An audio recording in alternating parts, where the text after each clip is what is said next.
What's going on, Dodgers Nation? Welcome to the Dodgers Nation post-game show. You are home with Dodgers Nation and Jim Beam. Please drink responsibly. Thanks for rocking with us. After the Dodgers get the dub, they sweep the D-backs. They have a very, very successful road trip, winning 5 of 6 games. They're now 21 games above 500, and they are pulling away in the National League West. The Dodgers now improved to 67-46, 6 games up of the San Francisco Giants. I'm telling you, this division, it looks like it could be over pretty soon. The Dodgers, I think, are going to win this division. I think they're going to win it by 5 or more games. That's why I predicted at the break, and it looks like it is going that way. But the big story tonight is the Dodgers coming through late, especially David Peralta. We're going to talk about Bobby Miller's outing, which I think was the best outing of his career. When you look at the pitch-per-pitch competitiveness, you didn't see non-competitive pitches. He was attacking hitters. You see him trust that fastball more. And I just want to say it's definitely something great to watch him grow. Watch him grow through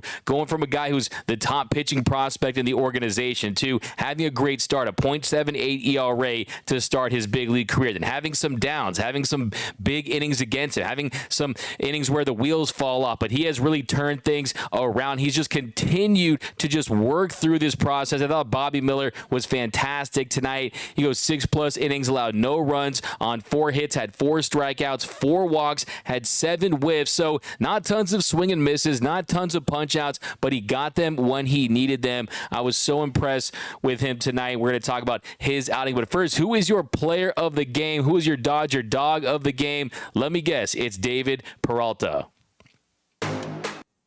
who definitely is someone who has just been clutch all season long. I mean, he hit over 300 in the month of June. He's someone that came into the year with that back injury, but he has absolutely been an asset to this team. And how about Dave Roberts? Dave Roberts letting him bat there, a lefty-on-lefty situation, and he comes through big. Let's check it out. The play of the game, David Peralta. The 2-1, ripped into right. The freight train comes through. And the Dodgers will ride it to a 2-0 lead. Choo-choo! All aboard that freight train. I mean, this is a guy that you want in those situations. You saw early in the year he had the Dodgers' first walk of the season on Jackie Robinson Day against the Chicago Cubs. And I remember after that game, I said, David Peralta is going to get a clutch base hit in the postseason for the Dodgers that's going to flip a series. And I think for him, what you're seeing is a guy where he can go up there and get his bat on the ball. Someone who's not trying to do too much in certain situations, and he's going to be an asset for this team. And he has been someone that you can count on. He's clutch. He's not going up there and trying to swing for the fences. I think you can put him there in a tough spot, and he can find a way to, at the very least, put the ball in play. That is something that this team desperately lacked last year, especially in the postseason when they went 5 for 34 with runners in scoring position against the San Diego Padres. I think if you add a David Peralta, an Ahmed Rosario, a Kike Hernandez, some of these gritty guys that just know how to play ball, they know how to get the baseball in play. I think that's going to play up in the postseason. We got some super chats. We got J-Dog. This team feels special. D-Mac. That's my first Hornitos comment of the game. Yeah, hey, we got Bobby Ice Baby. Miller, Dodger dog of the game. Yeah, that's what I said after his very first start against the Atlanta Braves. I talked to a writer who covered him, and he said that Bobby Miller had a summer job where he actually drove an ice cream truck. So, yeah, ever since then, we call him Ice Bobby. Ding, ding, ding, ding, ding, ding. And yeah, he was fantastic. I was so impressed with him out there on the mound. We're going to break down his outing a little more in depth. But yeah, really the key inning you have to talk about there is that 8th inning. But let's jump to the comments here. Peralta gets 2 bites of Miller's Dodger dog. That's from Mr. Seabad. You're going to get a fire take for that.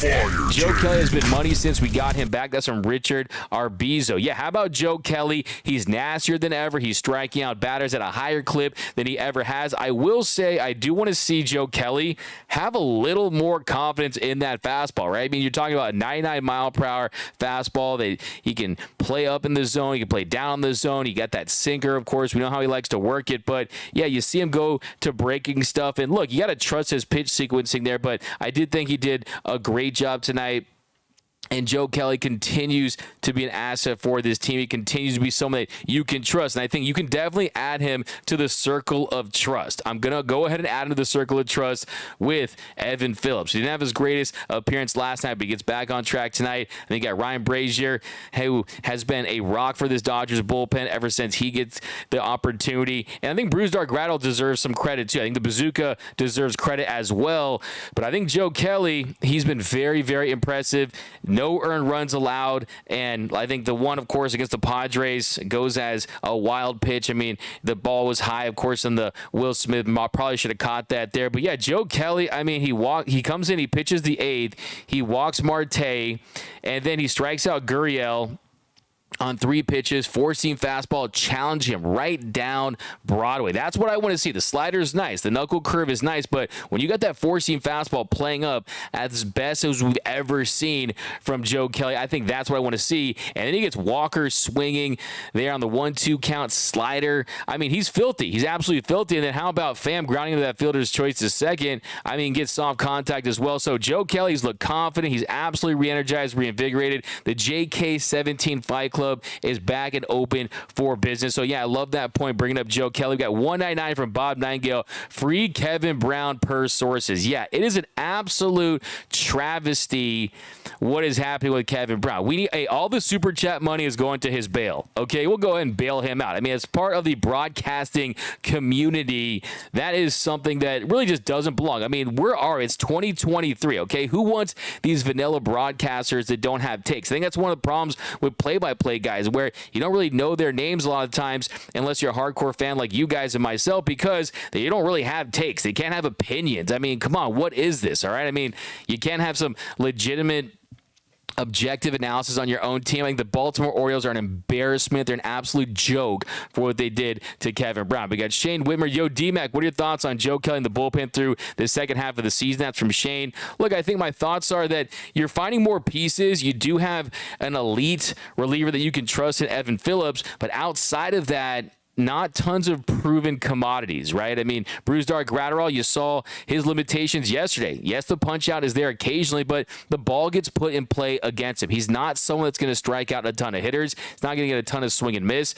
And a lot of times that's going to happen in the wrong situation. So when it comes to high leverage guys, personally, maybe it's just me, I like my ones that miss bats because, hey, you put the ball in play, at times bad things are going to happen, right? So I definitely want to avoid that as much as possible. You got Evan Phillips. I think Joe Kelly, if he continues to sustain this and pitch at this level, and then also, I don't know if you saw this, but Bob Nightingale, which you got to take it with a grain of salt, but he's talked about Blake Treinen, and I know Blake Treinen is committed to returning this season. He said at the very beginning of the year that it would be an absolute disappointment if he didn't pitch this year. I think that Blake Treinen's going to come back and pitch. I absolutely think there's a really decent shot that at the very least they give him an opportunity. And if that's the case, that changes everything. That changes everything. The fact that Blake Treinen could possibly come back, because today in Arizona, he faced hitters. It was the first time he had done that since having offseason shoulder surgery. And then Bob Nightingale, he tweeted, the Dodgers are quite encouraged by the progress made by his starter Walker Buehler and reliever Blake Treinen, and fully expect them to make their season debuts in September and be a part of their postseason roster. The Dodgers could be quite scary in October. So basically, translation, they'll never pitch again this year. And no, I'm just kidding, but it's Bob Nightingale, right? So you always have to consider that. But I mean, the fact that, look, the reality is here, you can say what you want. He's facing hitters. I mean, for the first time today, that's huge. Walker Buehler, he did as well. So for him, and just about the velocity. If the velocity continues to trend in the right direction, if they continue to bounce back properly and avoid any setbacks, I do think that it's a really, really realistic chance that he could return. I think for Blake Treinen, what I look at is the fact that he's post-surgery, right? It's not like they're prolonging the inevitable. I said last year that when he got that PRP shot, it was, the power of prayer, right? No, so it was never going to work, right? And what happened? He came back and he struggled in that NLDS. He gave up the home run there to Cronenworth, and he didn't look like himself. But we know Blake Treinen, when he's on, this is someone who is amongst the filthiest and nastiest relievers in all of Major League Baseball. So if you get him back, that absolutely changes the calculus of the postseason roster. I think you start to look at guys like Yency Almonte, and can you trust him? And is he the odd man out? And certain guys like that, because if Treinen comes back and he's a rock for you, that definitely changes the entire complexion of this bullpen. We're talking about a guy that 2021, a 1.99 ERA, 2022, a 1.8 ERA. If you look at the strikeout rate, the ground ball rate, this is someone that could absolutely take this bullpen to the next level. So, yeah, I don't want to get too excited about it, but I definitely am cautiously optimistic about Blake Treinen. But Dieter needs to come up with the ice cream jingle when he strikes someone else from Camille Harris. Hey, I'm telling you, I'll talk to him about that. Hi, Dan. How are you doing this? Okay. Amen. Okay. We got D-Mac keeping it real, as always. Miller's walk-up song should be Ice Cream Man by Van Halen. I like that. It's a fire take from Mr. Seaback. The Lazy Backs were 0-6 in runners in scoring position. That's what you call stone cold pitching. Pharaoh world-class hustler Edmondson. Yeah, I mean, both teams really struggled with runners in scoring position tonight. Not too many clutch base hits. They did have some opportunities in this one before the 8th inning, but as a team, this Dodger team who leads the league with runners in scoring position and a lot of clutch hitting stats, as a team tonight, it wasn't their best night at the plate. Of course, they go 1 for 5 with runners in scoring position. And what I love about the whole narrative tonight is, yes, one, David Peralta continues to own his old team. You saw he was able to robbed that home run a few nights ago, or last night. And then today, he had an opportunity early in the game to really put this team on top when the Dodgers had an opportunity there in the top of the 4th. He had bases loaded, and then he grounded into a double play. So great redemption there from David Peralta. But yeah, I think the big story tonight, aside from his clutch base hit in the 8th inning, we'll talk about that in a couple minutes here, it has to be Bobby Miller. I mean, Bobby Miller is someone that's continuing to just make incremental improvements. Look, success is not linear. Improvement is not linear for young players, especially when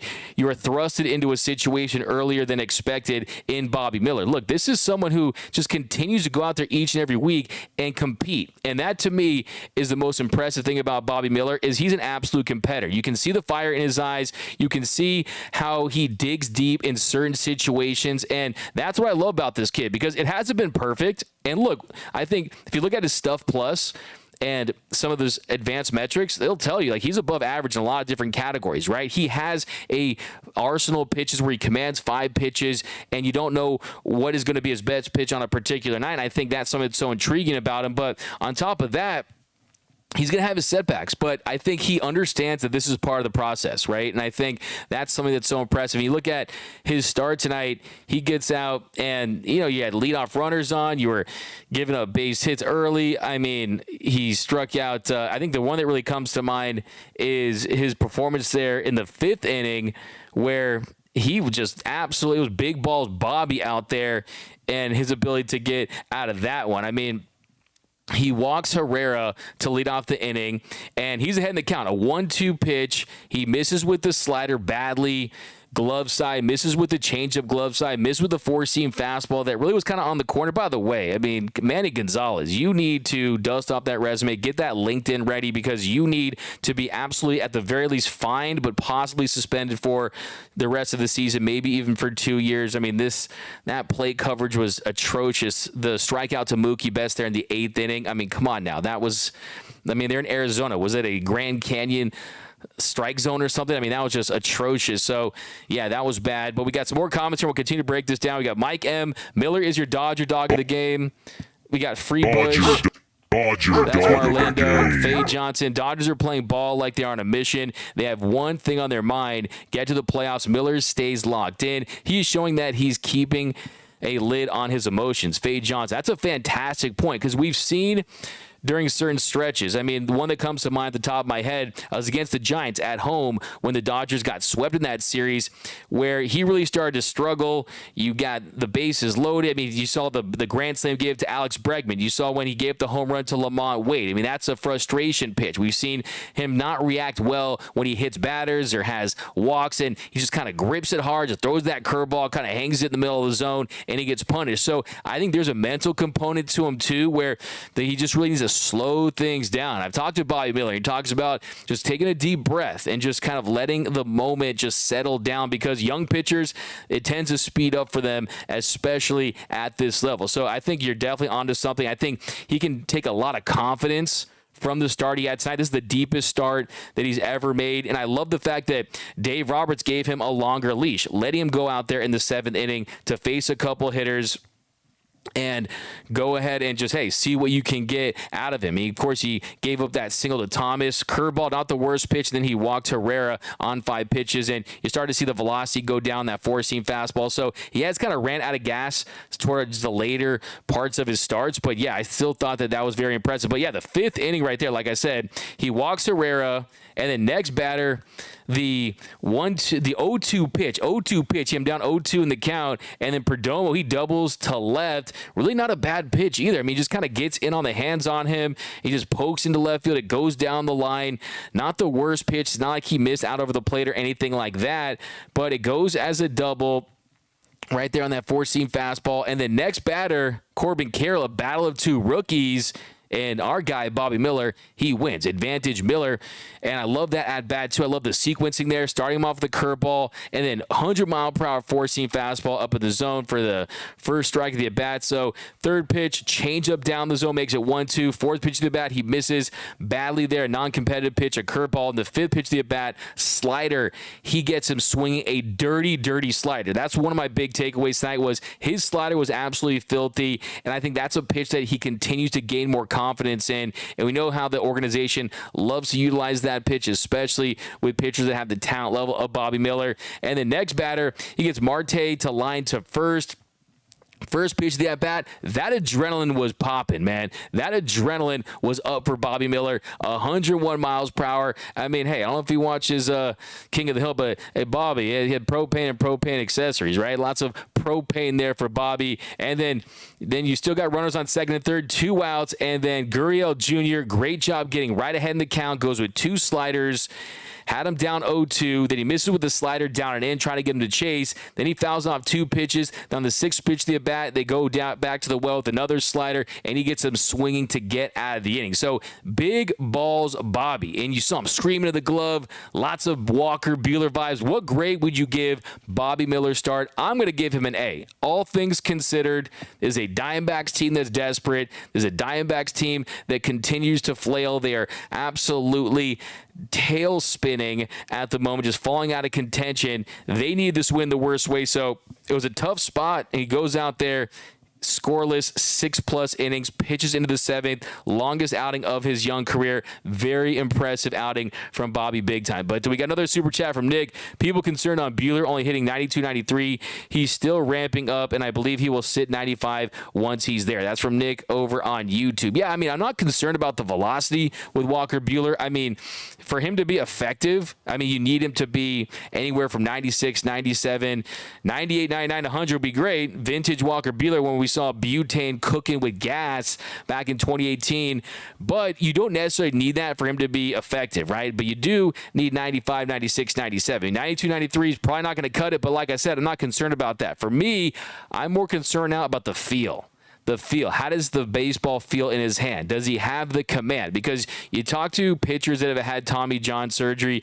You talk to pitchers, and it wasn't a full Tommy John. It's a little complicated with Walker Buehler, but yeah, does he have the feel back? Does he have the ability to get the command of his breaking stuff, of his cutter, of his knuckle curve, of his secondary pitches? Because if the answer is yes to that, then my confidence grows in his ability to return to the mound and be an asset for this team and be someone you could trust to go out there in big situations. And look, I think too, you're going to start to see him ramp up. He was throwing 94 at 1.2 a few weeks ago, right? So it's not like he's that far off. And you still have a decent amount of time to get there before the postseason. But yeah, I mean, look, if it's to a point where you think you're fast tracking too much and you're rushing him back, I mean, I look at next year, and it's a big year for Walker Buehler. His last year of team control. You definitely need him back. So, yeah, I definitely think, though, by every single thing I hear, my read on the situation, just Walker Buehler, his comments, him posting on social media, it feels like he's doing everything he can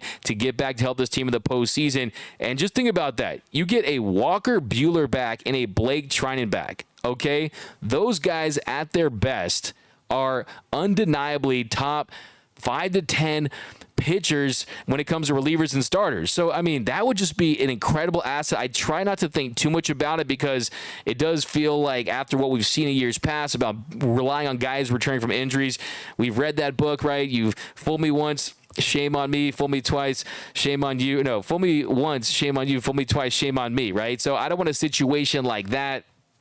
I pet that dog enough times, and I just don't want to get bit again, right? So I definitely think, though, the way they're portraying this, it feels like it's definitely a possibility. But here we go. We got more no letdown, sweep Rockies. Yeah, Clayton Edward Kershaw is going to be back tomorrow on the mound from the IL. That's going to be big. Our favorite, Anthony Kane, that was out of pocket.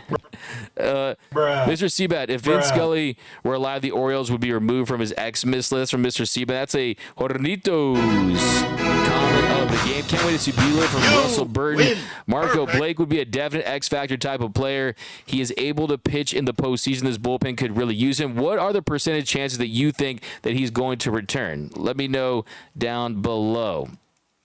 We got Padres already went fishing. Yeah, I mean, they're closer to the Rockies than they are the Dodgers at this point in the division. Hey, we know Petco Park. You might as well just get that Spirit Halloween Superstore sign out because we know that is inevitable. Padres already went fishing. Anthony Keenan, if Walker Buehler makes a comeback this season and it's even a shadow of his potential, that's the stuff of legend. That's like the natural Ricky Vaughn out of the pen, a movie. Yeah, for sure. And I think that I really do believe he wants to come back as a starter. I think what I say after they traded for Yarbrough, right? Yarbrough has some versatility, and I think you could see a piggyback situation with the Walker Buehler. We'll see what happens with Tony Gonsolin. I think Bobby Miller has proven enough to the point where I think he's going to be a guy you're going to see start pivotal postseason games, as wild as that sounds. I think Lance Lynn is someone you're going to see start postseason games. I think right now the number one thing you need to look at is the continued positive momentum of Julio Urias, who I think had his best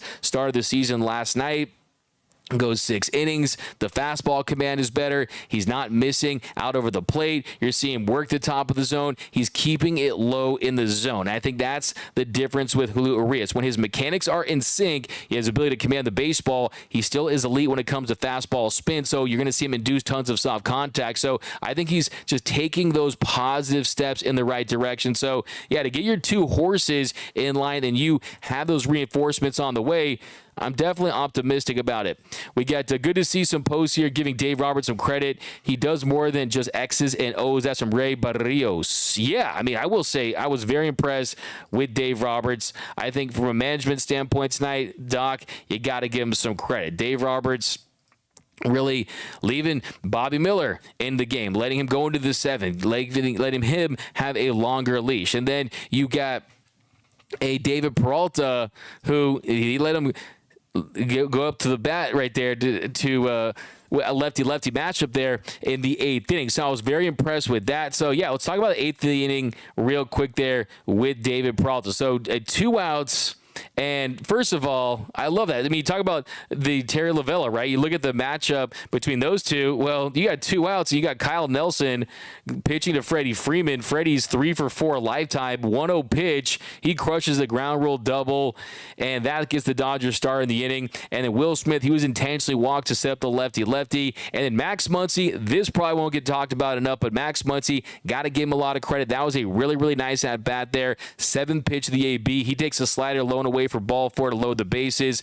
And early in the count, it looked like, okay, Max Muncy is looking for it. He's chasing it, a 2-1 count. He swings at a fastball up out of the zone. You're concerned at that point, but he works his way back, and he's able to draw that walk. And that brought up David Peralta. Bases loaded, gets himself into a hitter's count. That's big, a 2-1 count right there. And he rips a base hit to right to score Freddie and Will Smith to give the Dodgers a 2-0 lead. Dodgers 273 two-out runs.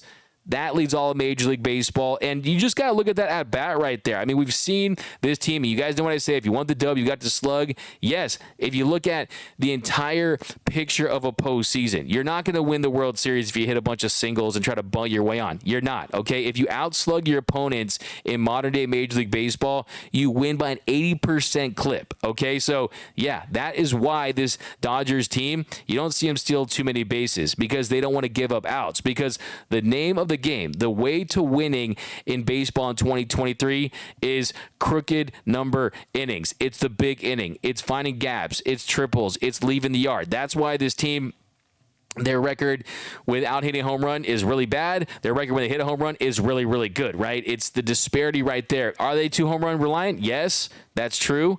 Is it a team that would be better served with having some players like David Peralta, guys like JD Martinez, guys like Ahmed Rosario in the postseason? Yeah, that's why they added those guys. Last year, they had a bunch of drivers in the bag. Now you got some 3-woods, 6-irons. You got some different clubs in that bag where you can go out there and offer a different approach. And you saw it right there in that at-bat. A shorter swing, wasn't trying to go too big. The contact in that situation is the most important, and he redeems himself for grounding into that double play early in the game. But let's take a look at that one more time. This is the play of the game. David Peralta, all aboard.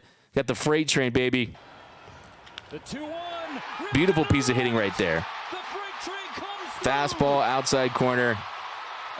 Great base running, great slide there by Will Smith. He was on his horse. Choo-choo. Feeling that. Peralta, DP the man from Caleb McIntosh, Mike M. Sam. Where is JD? So, yeah, JD, he went back to L.A., got a cortisone shot, dealing with that injury. So, I think with JD Martinez, it's going to be very interesting to see what they're going to do with him, because he flew back to Los Angeles late Tuesday. He underwent that MRI on his left hamstring. He's got the groin hamstring issue. But, yeah, they're not going to put him on the 10-day IL as of right now. They're going to see how he responds to that cortisone injection. And to me, it kind of reminds me of a few years ago when Mookie Betts had that cortisone shot in his hips, and then he was good for the rest of the season. So, ideally, that he responds well to that, and that carries JD Martinez to the end of the year. Because, look, we got to ride him like – you got to work him like a rented mule, right? Because this is someone who's not going to be back with the Dodgers. You got to get every single at-bat you can for JD Martinez. Appreciate that. Yeah, guys, try to get to 200 likes. The more likes, the more people watch your show. Like I said, this is your show. I'm just hosting it. Look, if we were going to win an Emmy for this show, I would have to cut it into like a million different pieces and give you guys all a piece, and we'd all share it, because this show is just about you guys. But $4.99 from Hulk Smash, yo mom from LA. Now we live in Arizona. This stadium is filled with blue, and they hate it. Leaving the stadium to chants of Dodgers. Keep it going, boys. LA to AZ. Hulk Smash, your mama. Appreciate that. Love to hear that. Of course, we know that's Dodger Stadium Southwest down there. We know we run things down there, but that's a comment of the night for sure. I want to see Butane, Stone, and Sheehan out of the pen this postseason. I got Kirsch, Bobby, Digital. Oh, I like the Bobby Digital, Anthony Keene. Lance, Make 'em Dance, and Catman for the starters. I don't know. I don't know if I can see eye to eye with you on the Catman for the starters, right? I mean, you got to have Julio Urias in that mix for sure. I think Julio Urias, of course, a 9.2 postseason ERA, hasn't looked good of late. The velo's been down. I've heard that it's a bounce-back issue for Tony Gonsolin as far as how his arm responds to each and every start. You know the toll that a split change takes on your arm. And, yeah, you just kind of worry about that because he just doesn't look like he's at 100%. Blue 702, I appreciate you. $10. That's going to go to the Kevin Brown bailout fund. But Ohtani not impressed with the fraud Giants losing. At least Dodgers swept the Angels 2 times, so Dodgers won Ohtani sweepstakes. I love that, Showtime fans. You got to keep me updated on all the Showtime angles, so I appreciate that. That's my Michelada half-full take of the game. Can't wait to see more of Lance Lynn from Caleb McIntosh. We got Freight Train on his team from Moog. Got Freeman, average up to 344 from BC. What up, BC? We got Camille Harris. The fans want a parade. Go get them, boys. Andy King, shout out to the Halos for not being worthless for a change and taking care of our light work. Absolutely. Yeah, you got to build that separation, pull away in the division. I will say, though, after what happened last season, one of the benefits could possibly be, yeah, you're playing competitive baseball till the end, but the reality is you got to get this team fresh and healthy. I think I think that layoff thing was overblown last year. I truly believe that it was more of a personnel issue, a team that just didn't have dynamic enough of a roster to win in the postseason. Padres also lose from David Raw. We got Caleb did his job and saved Bobby's game and ERA. That's from Steve Elias. Yeah, that is a fantastic point. That's a fire take for sure from Steve Elias or Elias over on, is it YouTube? Yeah, that is a great point right there. I mean, Caleb Ferguson, the double play that he was able to get, and we saw him struggle, right? We saw him struggle there against the Padres, and he had second and third, one out, and he had the bunt, and yeah, he did a great job just getting right off the mound in that situation. He dives, they get the out at second, where there was a chance of pretty much a triple play, right, if it would have been a possibility. But yeah, that was a great play there by Caleb Ferguson. Like you said, he did save Bobby Miller's ERA, but Bobby Miller's ERA, it is currently at 3.89. So that's definitely impressive. I mean, that's someone who is not just someone who's getting up there getting his cup of coffee. I mean, Bobby Miller has been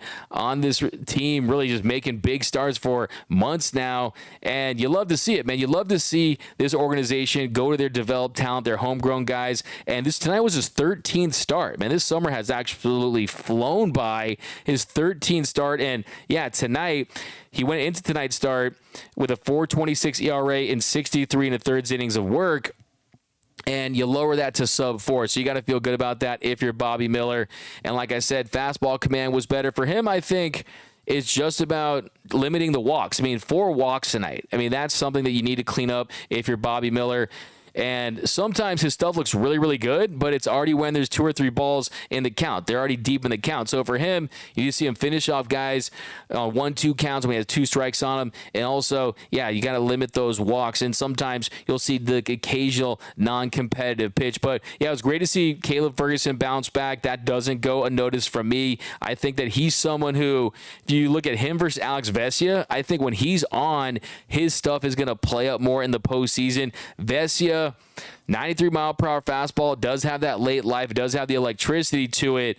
But with the way that he's been missing with some of the slumps that he's gone through this year, yeah, it's going to be very interesting to see what they do. So, yeah, you definitely have to talk about Caleb Ferguson there, coming in there, bottom of the 7th inning. I mean, getting Perdomo to ground out their first play, double play. They get Thomas at second, and he comes back, and yeah, I mean, you start to see him miss a little bit with the cutter, was missing glove side with that cutter, and then he comes back. I mean, they try to go force him up in the zone, but then he challenged him for when Ferguson is at his best, really, is when he's challenging hitters in the zone with that four-seam fastball, and he's dominating hitters. He's got a good extension to the plate. You're seeing him 95, 96. His four-seam fastball is definitely a money pitch for him, and you saw in that situation, he gets the ground out. So a big play right there. Bobby Killer tonight, that's from Nick Shrunk over on YouTube. 95 wins is enough. Save some for the postseason. Ray Barrios, hey, but I want my preseason prediction to come through because I predicted the Dodgers would win 97 games. So, yeah, as long as we get 97, I'll be just fine with that. But, yeah, Bobby, that's my purse. I don't know you from Brian Gomez. Miller, Peralta, big hit. Ferguson, double play. That's Mike M's top 3 plays of the game. We got Nate saying, hey, D-Mac. We got future ace, Yobal _ Connor. Do you guys think Bobby Miller is a future ace? Let me know down below. Got some thoughts on that. A+ from Carlos Mares over on YouTube for Bobby Miller. Diane Schroeder gives Bobby Miller an A. I honestly thought he wasn't going to last long, but he proved me wrong. Dank Tekular, Cheesehead over on YouTube. Yeah, some of his starts do feel like that. I mean, look at the Reds start, right, where he gives up those 3 runs early. He gave the home run to Friedel, right? I mean, there's some starts where you say, okay, it could get away from him early if he doesn't come out there, have that command. But that's where I have so much confidence in this guy, and that's what has impressed me most about him is his ability to just, hey, let's buckle down. Let's get dialed in. Let's get out of these tough situations. I wish it wasn't a high wire act at times, right? But still, his ability to get out in these situations, why he's big balls Bobby, man. I'm telling you. Miller gets an A. That's from Eric Kwan. We got Sarah Morris an A-. What up, Sarah Morris? Roy Estrada, A+ for young rookie.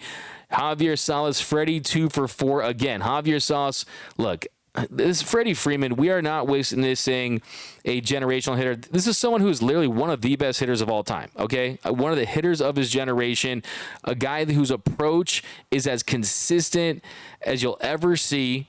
And you just got to love what you're seeing from Freddie Freeman, who, look, tonight, you can talk about Dave Peralta's night, Bobby Miller's night. The Dodgers don't win this game most likely if he doesn't get that 2-out double in the 8th inning. And it starts with your superstars. I mean, you can talk about the bottom of the order, and you need production from the bottom of the order. You can talk about your bullpen pieces, but really, if your stars are playing up to their capabilities, if your stars are getting it done, and your starting pitchers are getting it done, there's a good chance you're going to win a lot of ball games, and you're going to take teams deep into the postseason. And this year, Freddie Freeman, what more can you say? Like you said, he goes 2 for 4 tonight. He raises average to 344.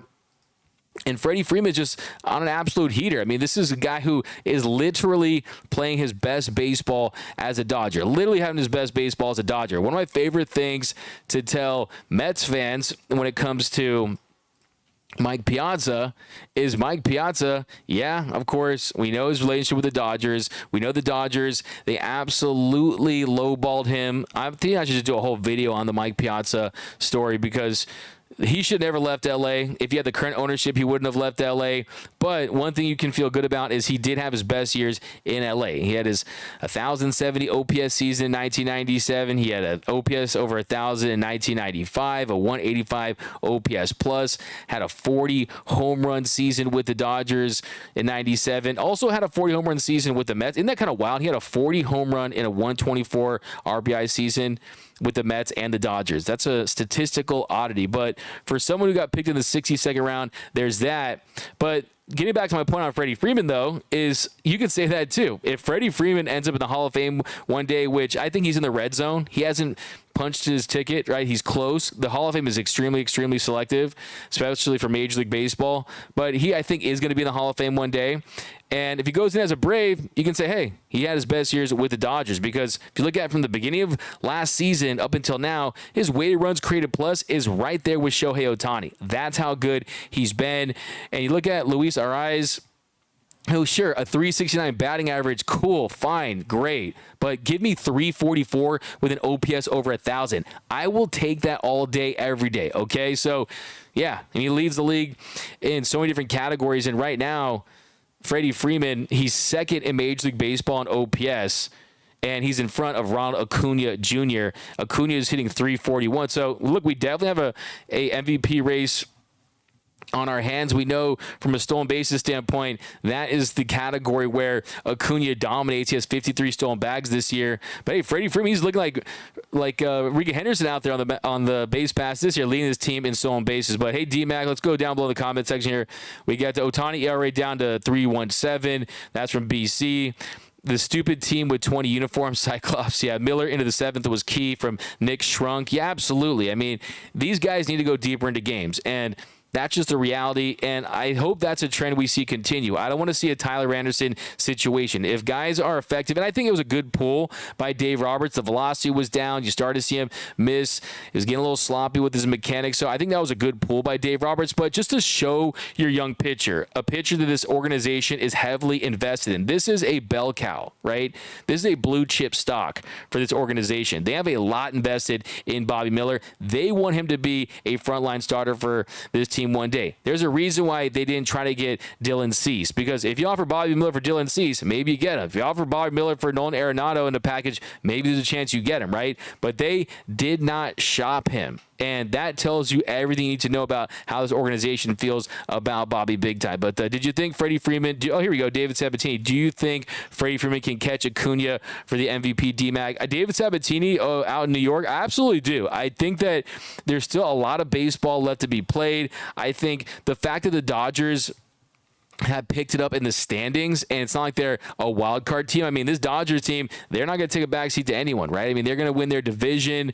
We know the Atlanta Braves, they're having a great season. They're going to finish most likely with the best record in the National League. The Braves currently 72-40, so they have that.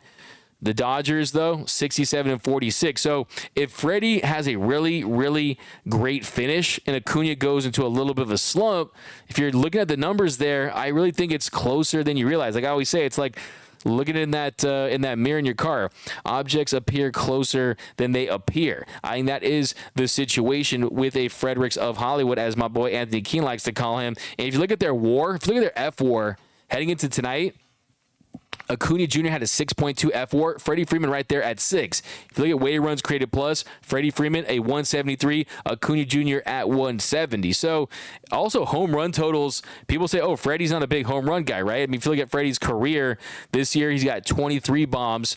For his career high, of course, is when he hit 30. He hit 38 home runs in 2019. So, yeah, I mean, in that year, wasn't nearly as close as efficient as this season. So, yeah, he's right there. I mean, if he catches it with home runs, and you can say Freddie has more home runs, he has a higher OPS, he has a higher weighted runs created plus, the F-WAR is right there. If you mean to tell me that all he has on him is the stolen base total, which I think real deal analytics people will tell you is an overrated tool to winning a baseball game. I mean, I don't know. I think I'm going with Freddie Freeman. I mean, maybe I'm a little biased here, but I'm going with Fredericks of Hollywood all day, every day. D-Mac also thinks Dodgers. DB loves logs. What does that mean? Peralta has been much better than expected. Absolutely. And he was coming off a back injury entering the year and really got it going. And Peralta, like I said it before the season, David Peralta, and I'm just trying to manifest this. I think he gets a hit in the postseason that flips a series, because you're not going to go full postseason run without role players stepping up. I mean, just ask the Dodgers and Eddie Rosario, right? I mean, this guy went to God mode. He looked like 2020 Corey Seager, right? I mean, he went insane. He went nuclear.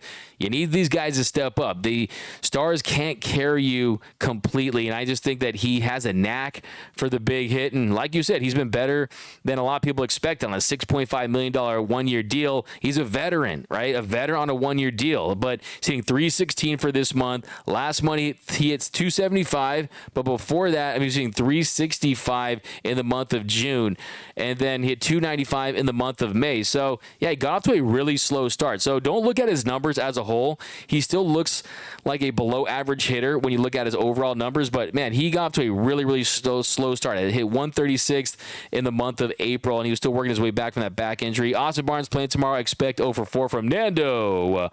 Kelly making batter's knees jelly from Michael Cortez. Absolutely, man. I mean, he's been filthy. He's filthy. He's confident. He's happy to be back. Love having Joe Kelly back here. And he's just, the most important thing is he's just effective, man. Bobby Miller got that fire presence on the mound. You mean you got a fire take? He does. He's got an intimidating presence about him. He doesn't back down. He's looking at him versus Soto against the Padres.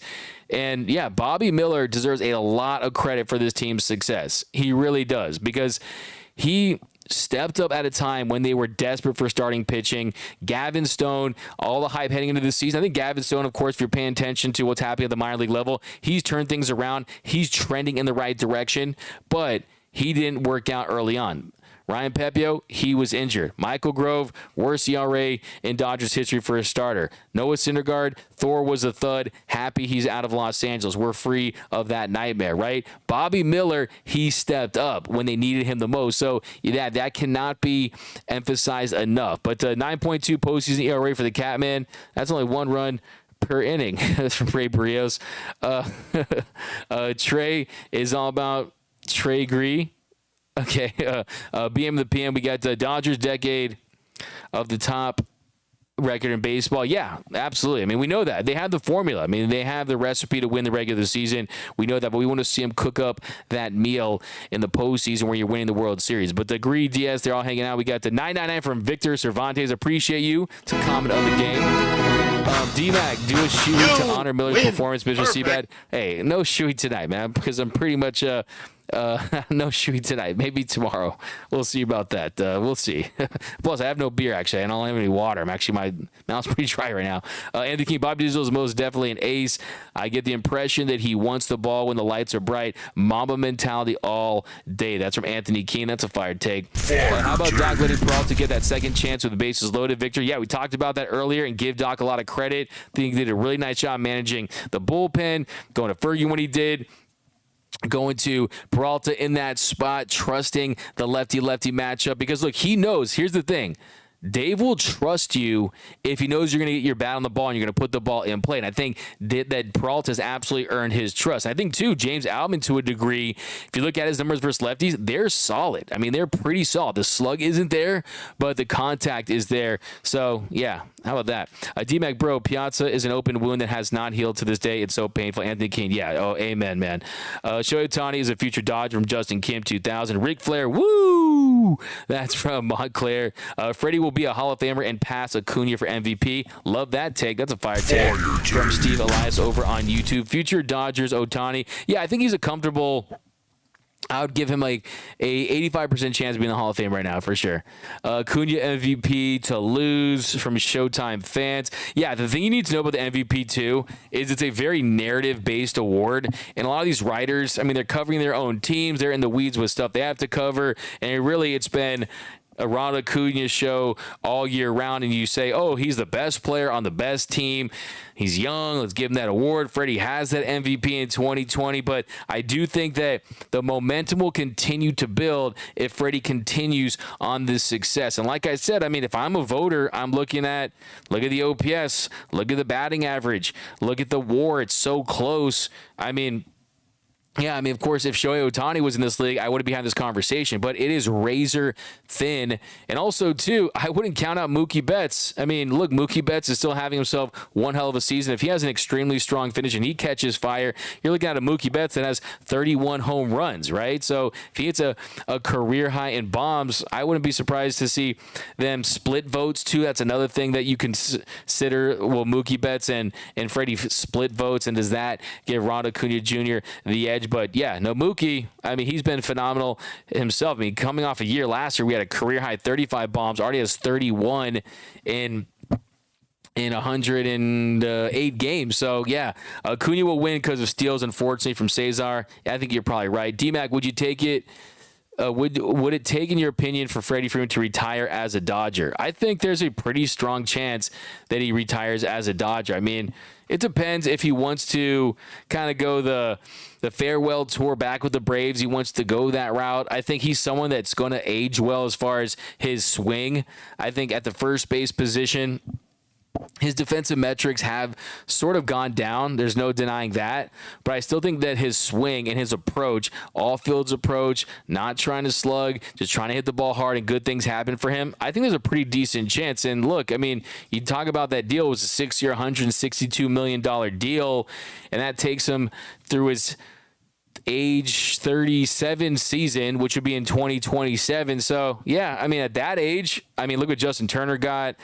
Look at the way he takes care of his body. I could absolutely see him playing until the age of 40. So if things go well with him in Los Angeles and he loves that Hollywood lifestyle that Anthony Rendon didn't want, maybe you can see him sign a 2 or 3 year deal. I think that, I mean, he's really beloved by this fan base. He really is. I don't think I've seen a free agent just take off and just hit the ground running. It was love at first sight with Freddie Freeman. Of course, he had the little slip up where he was crying in Atlanta and that whole drama. But other than that, I mean, really, this fan base has absolutely embraced him. And I think that he feels at home. And like Freddie Freeman likes to say, he loves that his parents, that his family, that his dad can go to games. And you know, his mom, of course, passed away, and that's why he wears that sleeve. But he's just great to have his family here. So I think it's a match made in heaven. I think there's a pretty damn good shot that he retires as a Dodger. But D-Mac, did Freddie hit tonight? Yeah, he had 2 hits tonight.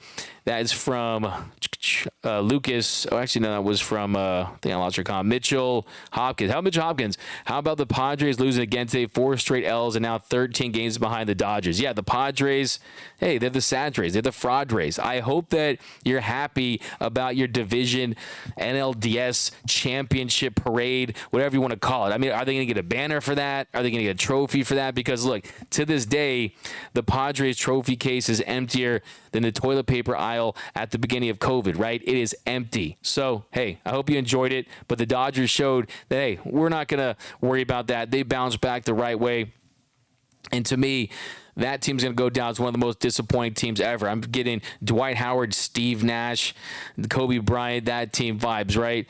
He got let out tonight. We got A super chat from John Bleeds Blue. All the SoCal baseball experts got it wrong except you, D-Mac. You're the only Dodger believer for this season. Thank you, D-Mac. John Bleeds Blue. I don't know how I could pick against the Dodgers, right? I mean, to win the division at least. I mean, to win the division, I just think this team has the formula. They know how to win the division because they have depth, and that's how you win in the regular season. Why they lose in the NLDS? That's a 5-game series. A 5-game series changes everything. If that was the Dodgers, the Padres in a 7-game series, I think you're going to have that regression to the mean, and you'll see them start to emerge, right? And you'll start to see it balance out. You're not going to go 5 for 34. I mean, they went 0 for 20 at one point with runners in scoring position. So this team, this organization, I mean, they're just committed to winning. And like I said, I mean, what I kind of looked at is a lot of really good players that are still in their primes and a lot of depth in this lineup. But I appreciate you. That's a fire take. You got a comment after that. D-Mac, what do you think Walker Buehler will be back this year? Gregory, sometime in September, I'm hoping, man. I mean, whether it be early or late in September, I think we have to see him back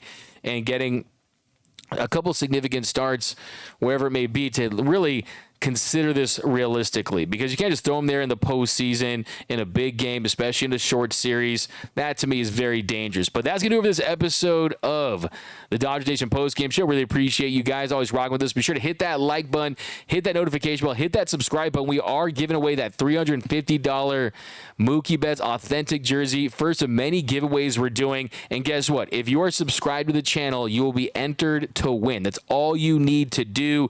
And the more you like videos and comment and this and that, the better the videos do and the more giveaways you get, essentially. So yeah, definitely do that.